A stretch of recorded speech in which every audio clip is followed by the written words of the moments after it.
औज़ुबिल्लाहि मिनश्शैतानिर्रजीम बिस्मिल्लाहिर्रहमानिर्रहीम अस्सलामु अलैकुम वरहमतुल्लाहि वबरकातुहू। डियर स्टूडेंट्स, कैसे हैं आप? उम्मीद है खैरियत से होंगे। तो चलिए शुरू करते हैं। आज हमारा है लेक्चर नंबर 5 इलेक्ट्रोडायनामिक्स का स्पेशल लेक्चर जो है। तो इसमें आज हम जो है वो स्टडी करने जा रहे हैं गॉसेस लॉ फॉर डाइलेक्ट्रिक्स। आपने पहले गॉसेस लॉ जो है वो फ्री स्पेस के अंदर या वैक्यूम के अंदर तो स्टडी किया हुआ है, लेकिन गॉसेस लॉ को in the case of dielectrics जो है वो हमने नहीं स्टडी किया। तो आज हम इसको देखेंगे कि ये गॉसेस लॉ फॉर डाइलेक्ट्रिक्स जो है वो क्या होता है। तो गॉसेस लॉ जो है स्टेट्स गॉसेस लॉ जो है ये स्टेट करता है that electric flux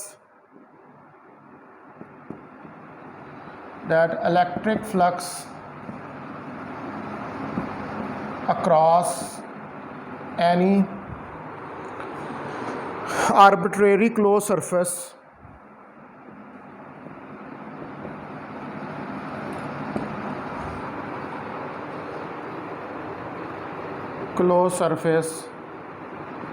is proportional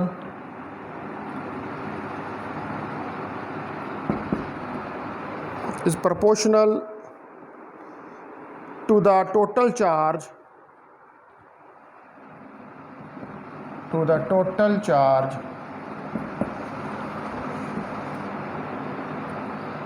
enclosed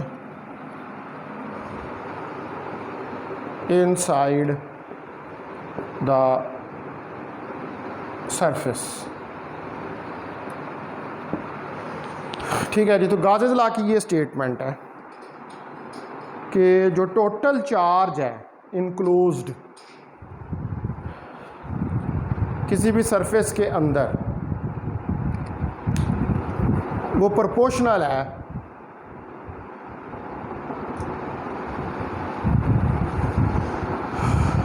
to the total charge. Electric flux जितना भी किसी सरफेस में से गुजर रहा है वो प्रोपोर्शनल है उस फ्लक्स के जो उस क्लोज सरफेस में से पास कर रहा है।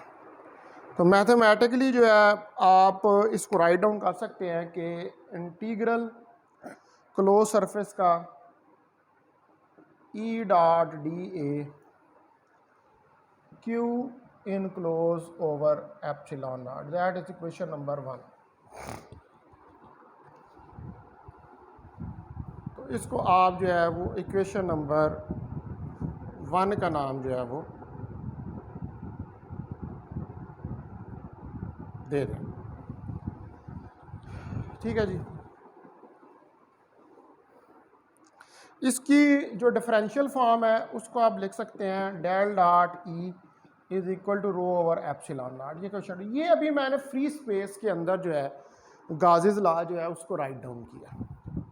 ये पहले भी आप ये वाला गॉसेस लॉ जो है इसको पढ़ चुके हैं आप, ठीक है। लेकिन अब हमने अगर कोई मीडियम प्लेस कर दें, ठीक है, कोई ऐसा रीजन हो जिसके अंदर डाइलेक्ट्रिक मीडियम हो, तो फिर उस सूरत में हमारे पास गॉसेस लॉ जो है उसकी क्या वैल्यू होगी या क्या शेप होगी, तो वो अब हमने कैलकुलेट करके देखनी है।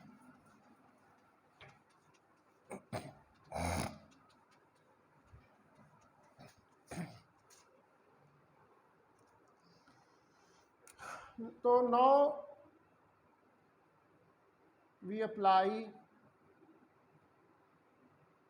Gauss's law to the region। अब हम Gauss's law को उस रीजन पे अप्लाई करेंगे कंटेनिंग ए फ्री चार्ज,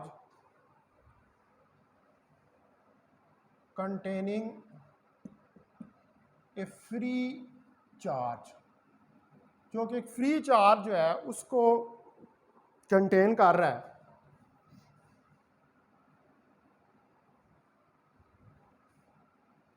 ठीक है जी। एक फ्री चार्ज है उसको कंटेन कर रहा है इनक्लोज्ड इन ए डाइलेक्ट्रिक मीडियम,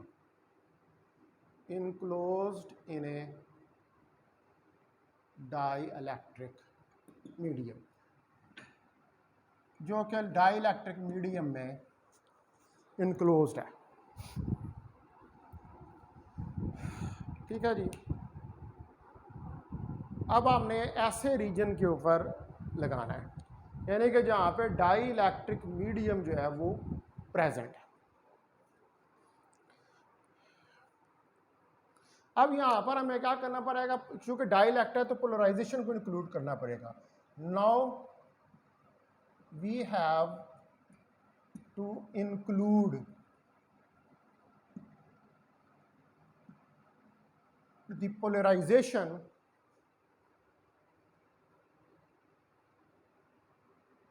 यहाँ पर अब हमें जो पोलराइजेशन है चार्ज की,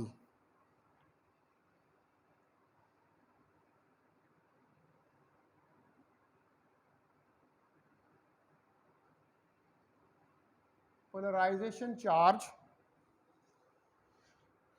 अब यहाँ पर जो पोलराइज चार्ज है उसको as well as embedded charge,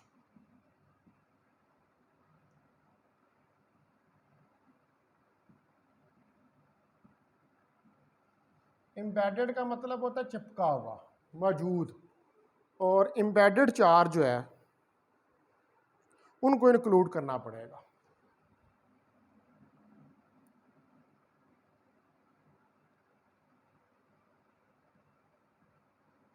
polarize charge और एम्बेडेड चार्ज, जो कि पहले से उससे मौजूद है, और दूसरा डाई इलेक्ट्रिक रखने से जो पोलराइजेशन हुई उसकी वजह से चार्ज है ना। अब आप अज्यूम करें एक imaginary surface S.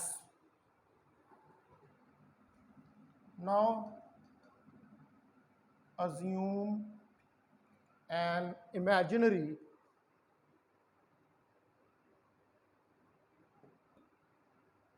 Surface S, एक इमेजिनरी सरफेस एस अज्यूम करें, डिनोटेड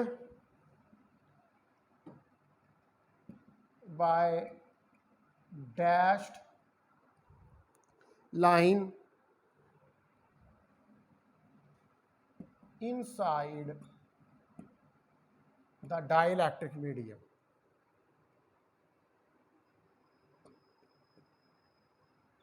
जिसको आपने एक डैश लाइन से डिनोट किया है inside the dielectric medium, dielectric medium के अंदर, ठीक है। यानी कि ये क्लोज फोर्सेस डाइलेक्ट्रिक मीडियम में मौजूद है as shown in figure 1।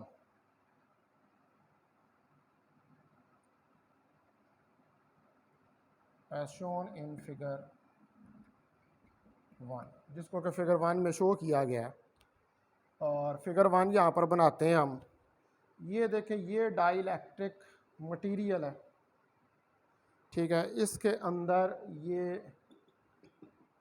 Dotted line है क्लोज सरफेस की, और यहाँ पर ये एक छोटी सरफेस है, ये Q1 चार्ज, इसको कह लें S1। इस जगह पर ये है Q2, इसको कह लें S2। और यहाँ पर है ये Q3, इसको कह लें S3। तो ये सारा जो है ये क्या है, ये डाई इलेक्ट्रिक मीडियम। तो ये है फिगर 1, ठीक है। ये छोटी छोटी सरफेसेस चार्जेस Q1 और Q2 जो है वो इसके अंदर मौजूद है,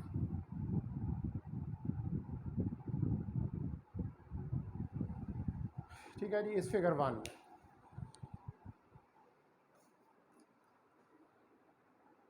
अब हमने यहाँ पर एम्बेडेड की है a certain amount of charge.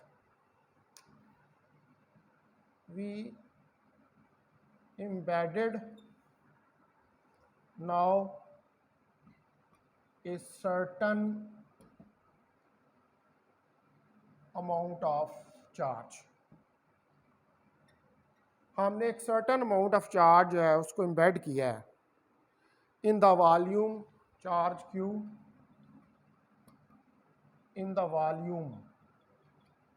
Volume के अंदर bounded by the surface S, bounded by the surface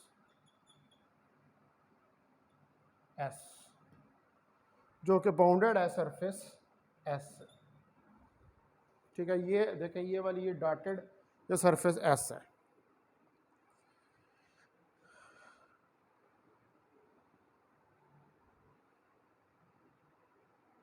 तो और यहाँ पर हम ये अज्यूम करेंगे कि ये चार्ज एग्जिस्ट करता है, एंड अज्यूम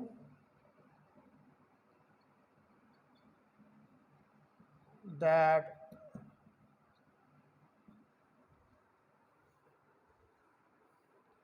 this charge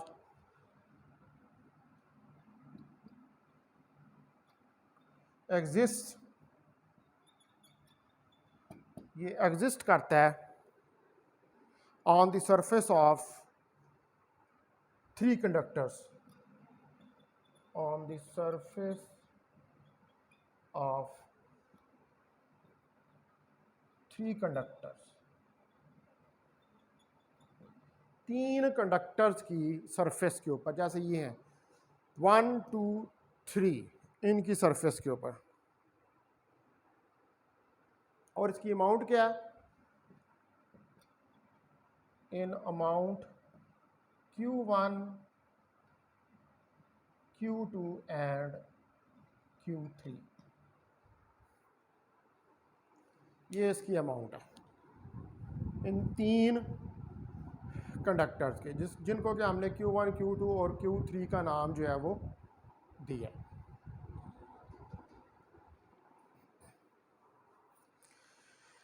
अब जो सरफेस है, now inside the surface S, now inside the surface S, अब जो आपकी सरफेस S है, द टोटल चार्ज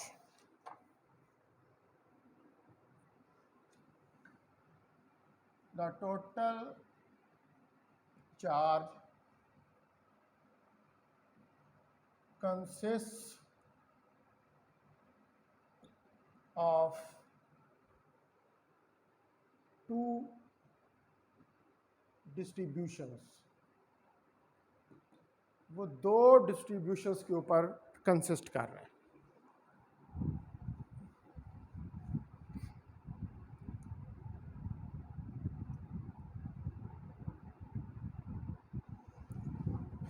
ठीक है जी, उसकी दो जो है वो डिस्ट्रीब्यूशंस हैं।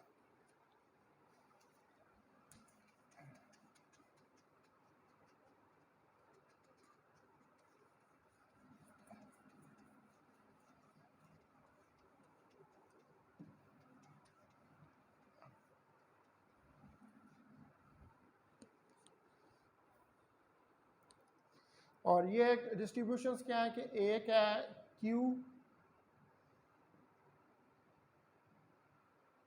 एम्बेडेड चार्ज, जो कि पहले से मौजूद है, और QP जो कि है पोलराइज्ड चार्ज। ये दो चार्ज डिस्ट्रीब्यूशन है, एम्बेडेड चार्ज और पोलराइज्ड चार्ज। यहाँ पर Q जो है वो Q1 plus Q2 plus Q3 के बराबर है, और इसको इक्वेशन नंबर 3 का नाम आप दे लें। और QP जो है that is equal to volume integral minus del dot E dV plus surface integral E dot N dA। इसको कह दें इक्वेशन 4। ये सरफेस चार्ज डेंसिटी और वॉल्यूम चार्ज डेंसिटी है, और ये क्या है? It is the net polarization and it is the net polarization, और ये आपके पास नेट पोलराइजेशन है। यानी कि इसके अंदर दोनों आ रही है, सरफेस चार्ज भी आ रही है और वॉल्यूम चार्ज भी आ रही है। तो ये नेट पोलराइजेशन जो है ये आपके पास आ रही है। ये टर्म वॉल्यूम चार्ज डेंसिटी है और ये टर्म सरफेस चार्ज डेंसिटी है। तो इसको अब हम राइट कर सकते हैं गाजेस लॉ से, then by the Gauss's law. अब अगर इसके ऊपर गाजेस लॉ अप्लाई करें तो surface integral S E dot N D A one by epsilon not Q plus Q P, इसको इक्वेशन नंबर 5 का नाम दे दें।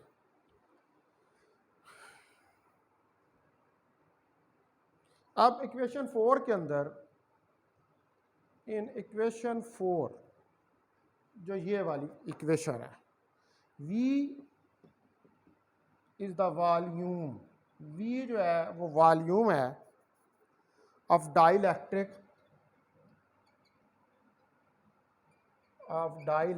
वो डाइलेक्ट्रिक का वॉल्यूम है इनक्लोज्ड, जिसको कि इनक्लोज किया हुआ है by the imaginary surface S, by the imaginary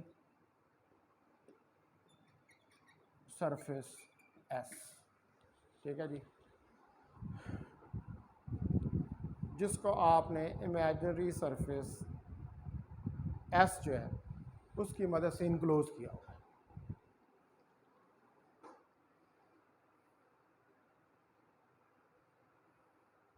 अब यहाँ पर कोई बाउंड्री नहीं है डाइलेक्ट्रिक मीडियम की at this, there is no boundary of the dielectric medium at S. Dielectric की कोई बाउंड्री जो नहीं है वो एस के ऊपर है।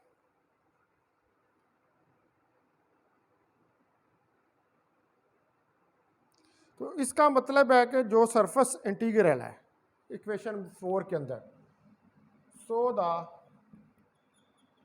Surface integral in the equation 4, ये जो सरफेस इंटीग्रल है इक्वेशन 4 में,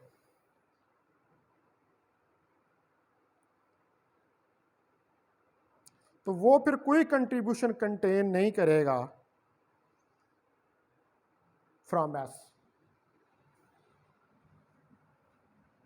does not contain contribution from S. तो फिर वो कोई कंट्रीब्यूशन कंटेन नहीं करेगा एस से, अगर कोई बाउंड्री नहीं है तो। अब अप्लाई करें Gauss divergence theorem on the first integral of the equation 4। Now apply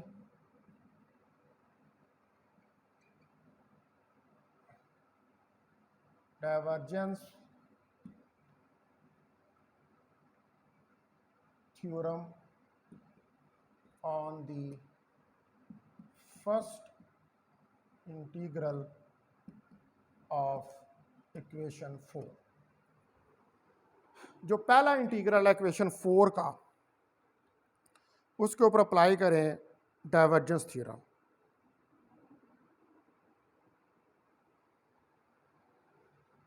on right side, right side के ऊपर, ठीक है जी, और including contribution from all surfaces bounding V, और सारी कंट्रीब्यूशंस को कंसिडर करें जो कि तमाम सरफेसेस को बाउंड कर रही हैं वी के अंदर, जो तमाम सरफेस बाउंड कर रही हैं वी को।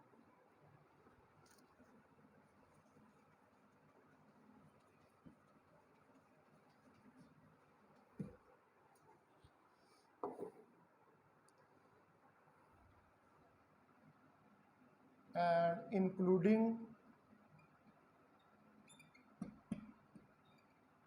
कंट्रीब्यूशंस, और इंक्लूड करें जो कंट्रीब्यूशंस हैं from all surfaces, from all surfaces bounding V, उन तमाम सरफेसेस से जो कि वी को बाउंड कर रही हैं, that is S1 S2 and S3, that is S1 S2 and S3। तो अब आपके पास जो है नौ, जो अगर डाइवर्जेंस थ्योरम लगा दिया है तो V del dot P D V जो है that is equal to surface integral P dot D A के बराबर आ जाएगा।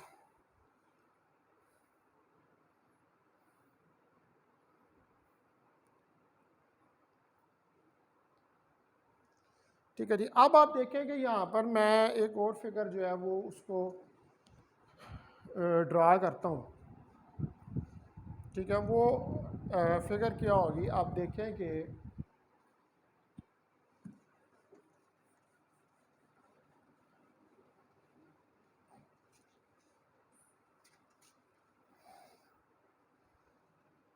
ये देखें कि हमारे पास जो है यहाँ पर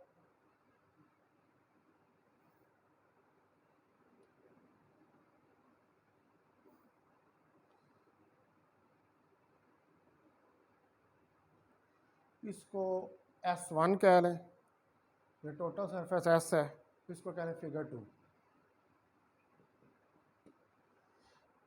ठीक है जी, यहाँ से ये आ गया, इसको कह लें S2, और फिर इधर से इधर आ गया, इसको कह लें S3। तो अब इसके मुताबिक V del dot P D V is equal to surface integral P dot D A P N D A plus P dot N D A S1 plus S2 plus S3, इन तमाम surfaces की वजह से।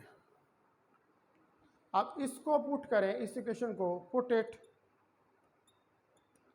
इन 4, equation 4 के अंदर इसे आप substitute कर दें।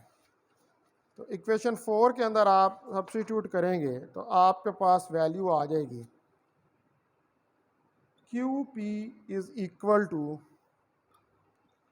P dot N D A S1 plus S2 plus S3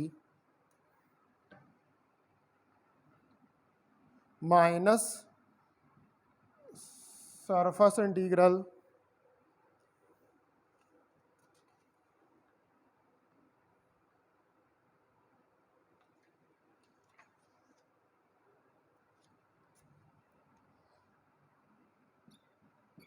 P dot N D A और minus S1 plus S2 plus S3 P dot N D A. ठीक है जी, ये इक्वेशन 4 थी हमारे पास। मैं एक दफ़ा फिर राइट डाउन कर देता हूँ।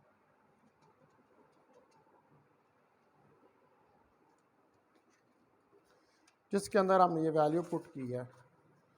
इक्वेशन 4 थी ये क्यू पी, ये इक्वेशन 4 थी, volume integral minus del dot P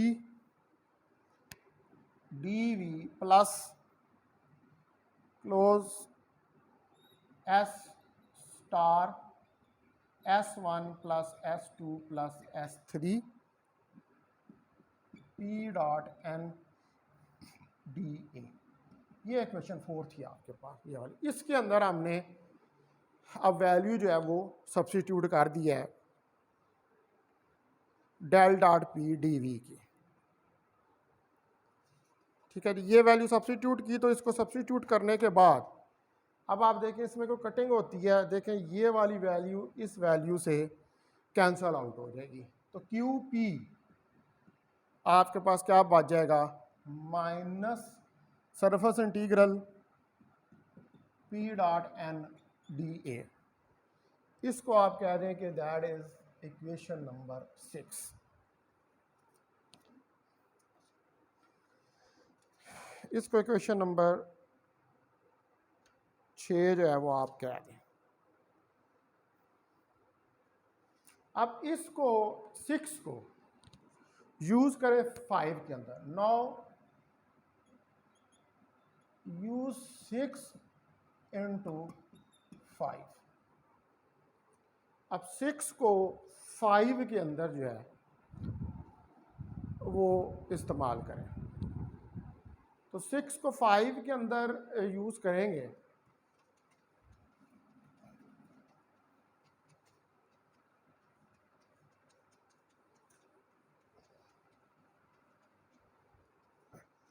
तो आप देखें कि इक्वेशन नंबर 5 जो है वो क्या थी कि surface integral E dot N D A one by epsilon not Q plus Q P, ये इक्वेशन नंबर 5 थी। अब इसके अंदर इस इक्वेशन नंबर 6 को सब्स्टिट्यूट कर दें, यानी कि क्यू पी की वैल्यू जो है वो रख दें, तो ये आ जाएगा surface integral E dot N D A is equal to one by epsilon not of Q minus one by epsilon not surface integral P dot N D A, ये आ जाएगा।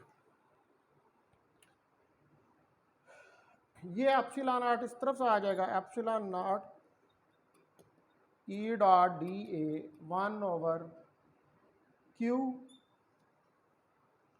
Minus surface integral P dot N D A, और इसको आप write down कर सकते हैं। यहाँ से Q की वैल्यू अगर निकालें तो Q will be equal to epsilon not E dot D A close integral close surface integral plus P dot N D A that is equal to Q, तो ये Q के बराबर आ गया। अब इसको मज़ीद सिंपलीफाई अगर हम करें तो surface integral epsilon not E plus P dot N D A that is equal to Q, that is equation number 7।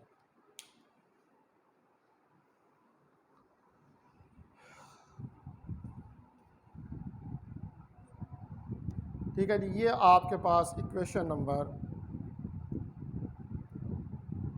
7 जो है वो आ जाएगी, epsilon not E plus P dot N D A.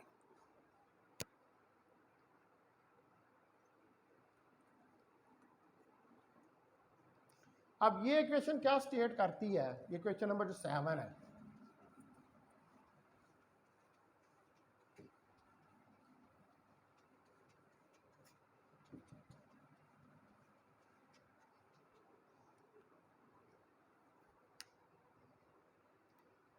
the equation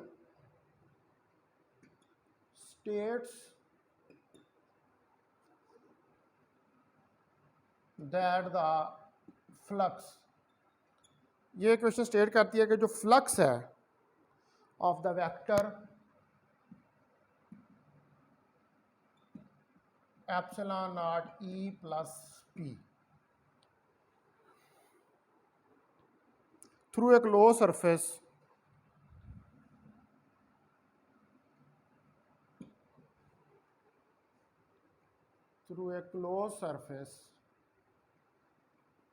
is equal to the net charge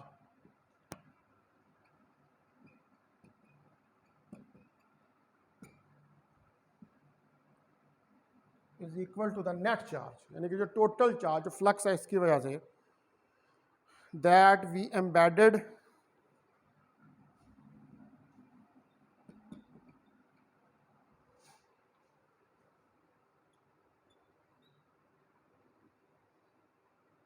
embedded in the volume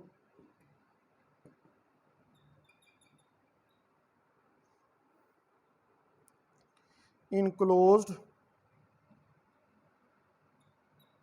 by the surface.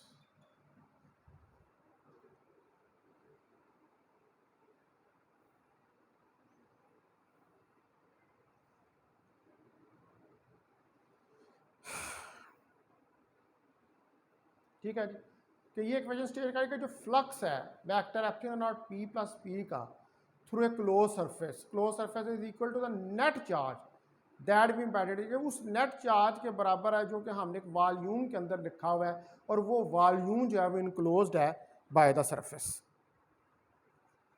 तो ये vector quantity जो है this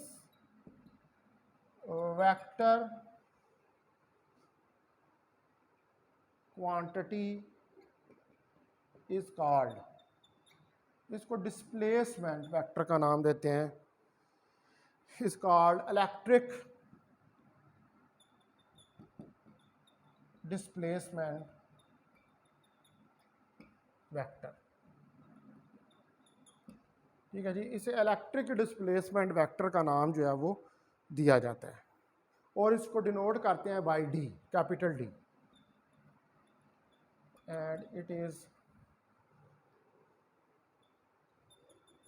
denoted by capital D, और capital D से इसको denote किया जाता है। तो लिहाजा सरफेस इंटीग्रल हो जाएगा D dot N D A is equal to Q. ये क्वेश्चन नंबर 8 आपके पास आ जाएगी। यहाँ पर where D is equal to epsilon not E plus P के बराबर है, और इसको इक्वेशन नंबर 9 का नाम आप दे दें।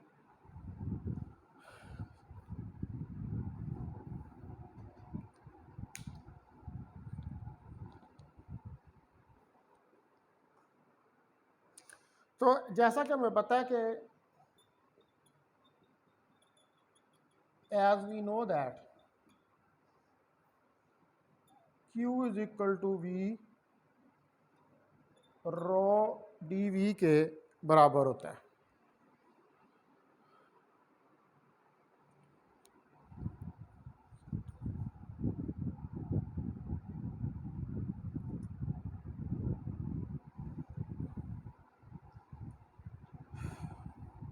ठीक है जी, Q जो है रो वी डी वी के बराबर होता है। अब इसको आप पुट करें इस इक्वेशन नंबर 8 के अंदर, पुट इट इन इक्वेशन 8, तो ये क्या आ जाएगा, surface integral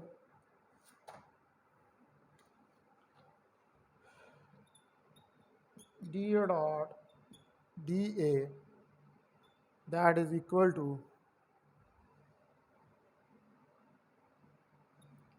N D A, और ये बराबर आ जाएगा आपको चार्ज की जगह पर वी रो डी वी।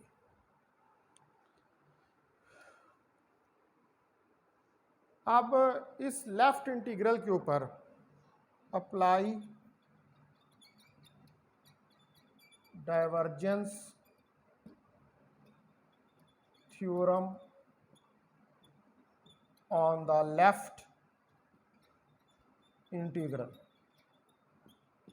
अब ये जो लेफ्ट इंटीग्रल है इसके ऊपर डाइवर्जेंस थ्योरम जो है वो अप्लाई करें। तो ये क्या आ जाएगा,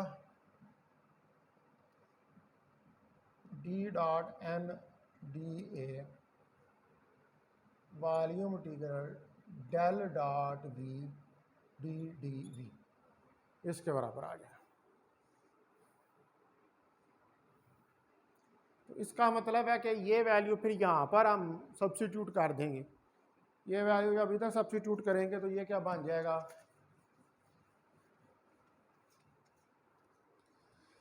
ये आपके पास आ जाएगा V del dot D D V volume integral rho D we.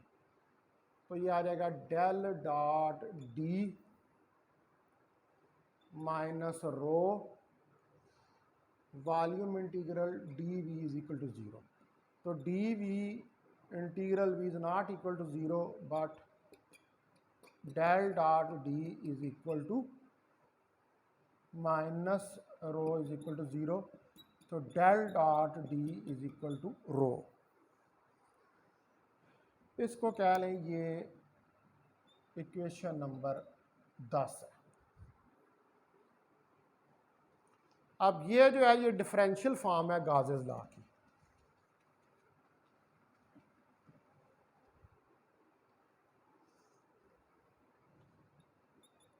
This equation 10 is known as the differential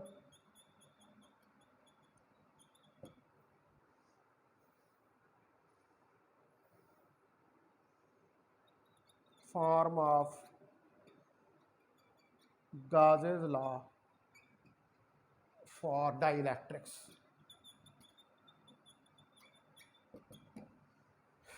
ठीक है जी, ये डिफरेंशियल फॉर्म है गॉसेस लॉ की डाइलेक्ट्रिक्स के लिए।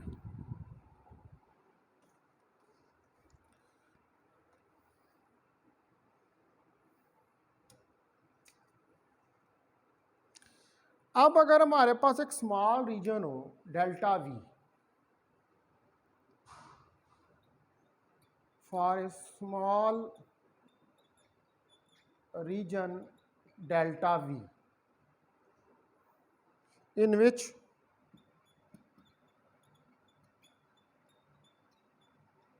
charge is enclosed, जिसके अंदर का चार्ज जो इनक्लोज्ड है इज डिस्ट्रीब्यूटेड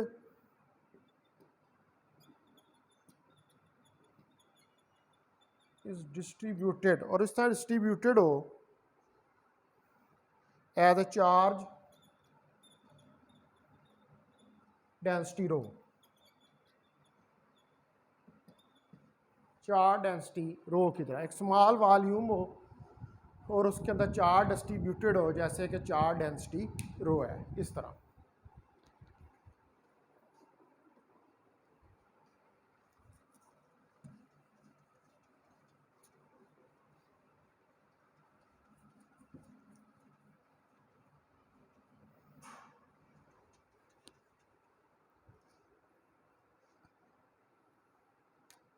अब यहाँ पर ये जो इक्वेशन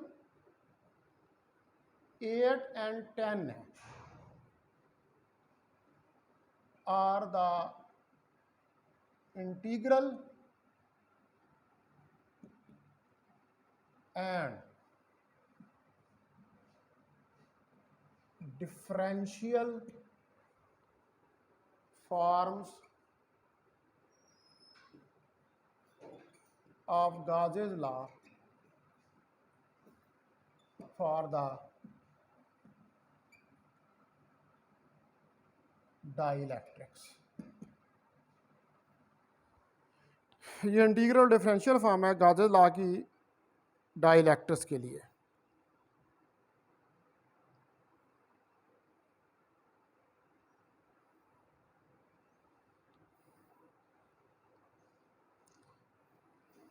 ठीक है जी।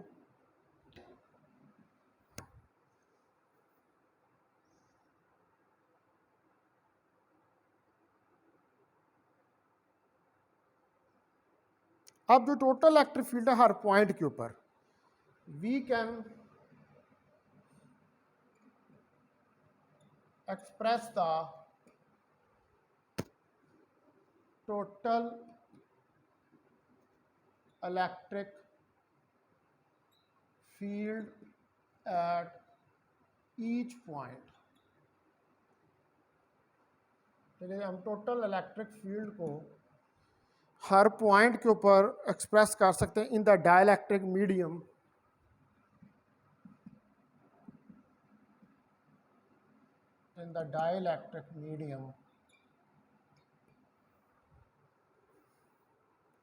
as the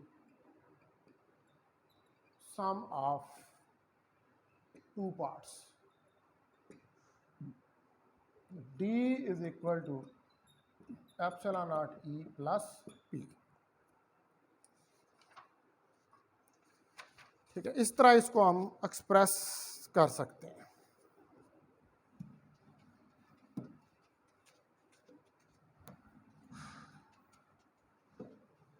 so now it mean के D इज इक्वल टू, यहाँ से एप्सिलॉन नॉट को कॉमन निकाल लूँ तो E plus P over epsilon not आ जाएगा। तो D over epsilon not E plus P over epsilon not आ जाएगा, और यहाँ से E आ जाएगा D over epsilon not minus P over epsilon not. ठीक है जी, और इसको हम राइट डाउन कर सकते हैं and E of X Y Z is equal to 1 over epsilon naught D of X Y Z minus 1 over epsilon naught P of X Y Z. ठीक है, ये इलेक्ट्रिक फील्ड की वैल्यू निकल आएगी in terms of D. इसको equation number 11 का नाम जो है वो दे। ठीक है जी, तो that is all for the Gauss's law for dielectrics. ठीक है जी, तो ये सारा हमने गाजेस लॉ फॉर डाइलेक्ट्रिक्स जो है उसको ड्राइव करके देख लिया। नाउ अब इससे रिलेटेड एक एग्जांपल जो है ग्रिफिथ की वो करके देखते हैं।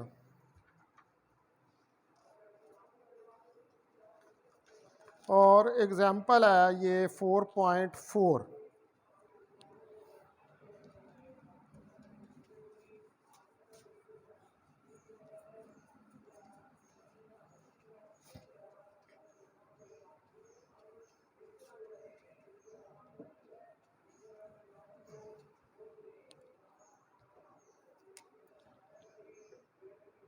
एग्जाम्पल 4.4 ग्रिफिथ पेज है इसका 182। स्टेटमेंट है इसकी कि long straight wire, a long straight wire, एक लॉन्ग स्ट्रेट वायर जो है कैरिंग ए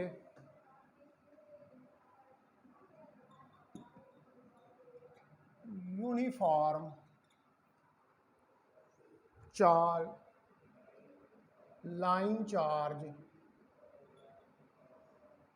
लैम्डा। वो कैरी कर रही है कि uniform line charge lambda is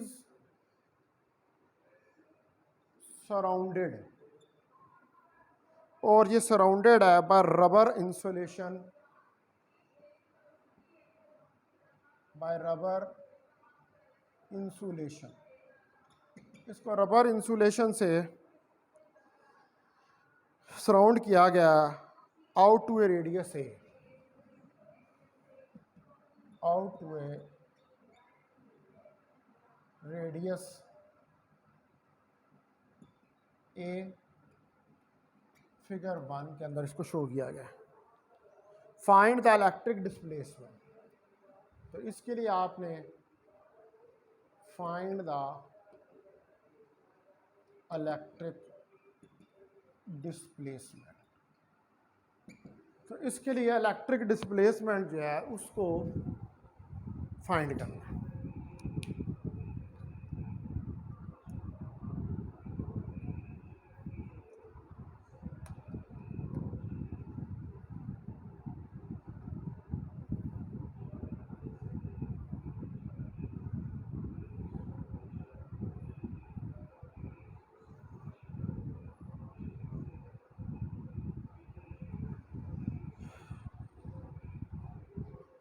ठीक है जी, एक लॉन्ग स्ट्रेट वायर है, कैरी कर रही है यूनिफॉर्म लाइन चार्ज लैम्डा, वो सराउंडेड है कि रबर इंसुलेशन से, आउट वे रेडियस आर।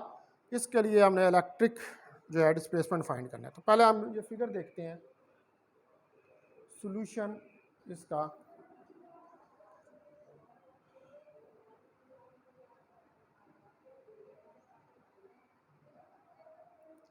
इसके अंदर ये गाजियन सिलेंडर हमने ड्रा कर दिया है, ये इसके एक्सेस हैं और लैम्डा लीनियर चार्ज डेंसिटी है, यहाँ से यहाँ तक ये कोई एस इसका रेडियस है, एल कैपिटल इसकी लेंथ है गाजियन सरफेस की। ठीक है, ये आपके पास गाजियन सरफेस है।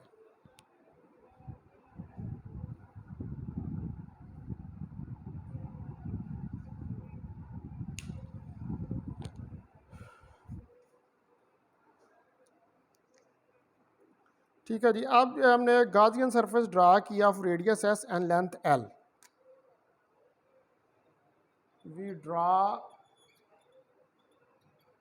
ए Gaussian surface of radius s and length l।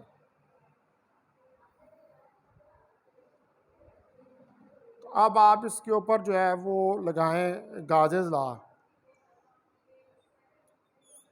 तो integral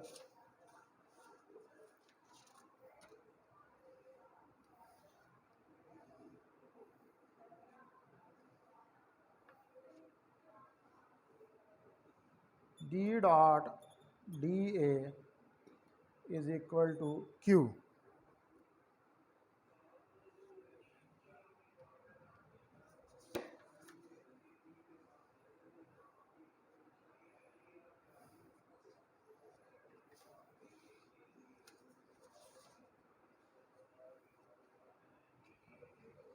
is equal to Q F enclose कह रहे हैं इसको।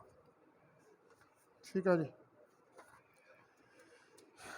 तो अब ये आपके पास सिलेंड्रिकल सिमेट्री है और फील्ड यूनिफॉर्म है डाइलेक्ट्रिक के अंदर। इसको हम कह लेंगे कि D D A cause of theta Q F enclose. तो डी जो है वो बाहर आ जाएगा सरफेस इंटीग्रल से, और थीटा 0 डिग्री तो काज 0 डिग्री 1 के बराबर। तो ये आ जाएगा D A Q F enclose. तो डी जो है ये डी ए सिलेंडर है, चूँकि ये सिलेंड्रिकल है, तो ये हो जाएगी 2 पाई एस एल। और क्यू एफ इनक्लोज तो सरफेस चार्ज डेंसिटी लैम्डा है, तो lambda Q F enclose charge पर यूनिट लेंथ। तो Q F enclose lambda L के बराबर। तो यहाँ पर आ जाएगा लैम्डा एल, ये एल एल से कट जाएगा, तो डी आ जाएगा लैम्डा ओवर 2 पाई एस।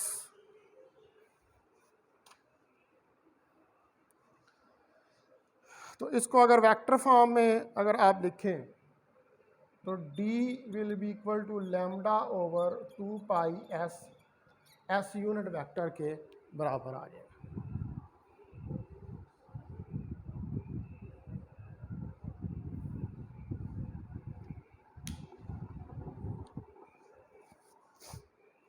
ठीक है जी। अब ये फार्मूला जो है ये होल्ड करता है फॉर द दोनों के लिए। अब इंसुलेशन जो आउटसाइड हुई हुई है,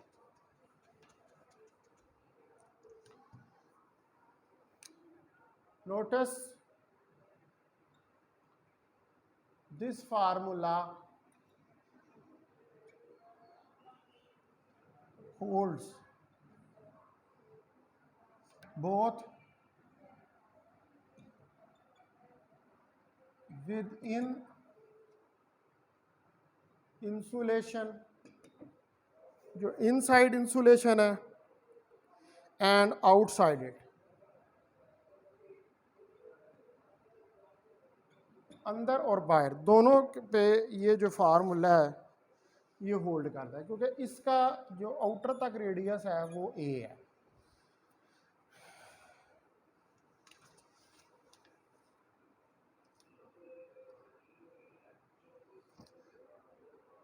अब जो बाहर वाला रीजन है, इन द लेटर रीजन जो बाहर है, तो वहां पर तो पोलराइजेशन नहीं हो रही, उधर P 0 है, तो इसलिए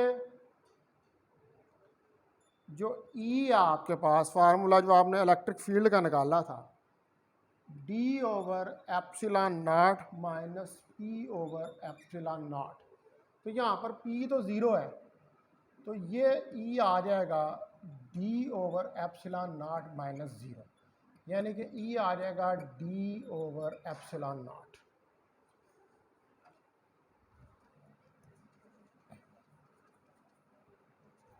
तो यहाँ से फील्ड की वैल्यू D की जगह पर वैल्यू सब्स्टिट्यूट करें D की, तो D की वैल्यू है lambda 2 pi S/ε0 S unit vector. This is the required electric field. अब जो इनसाइड है, इनसाइड द रबर, हम इलेक्ट्रिक फील्ड को फाइंड नहीं कर सकते क्योंकि हमें P की वैल्यू का पता नहीं है। Inside the rubber we cannot find the electric field as we do not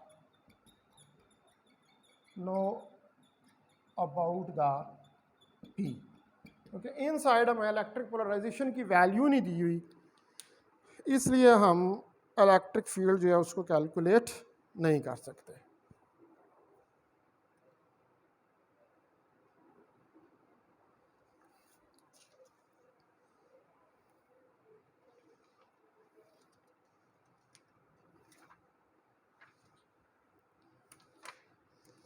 ठीक है जी डियर स्टूडेंट्स, तो ये आपको इससे रिलेटेड एक एग्जांपल भी करा दिया है, गाजेस लॉ फॉर डाइलेक्ट्रिक। तो यहाँ पर अब मैं ये वाला लेक्चर जो है इसको एंड करता हूँ, फिर नेक्स्ट टाइम जो है वो हम इंशाल्लाह ताला इसमें स्टडी करेंगे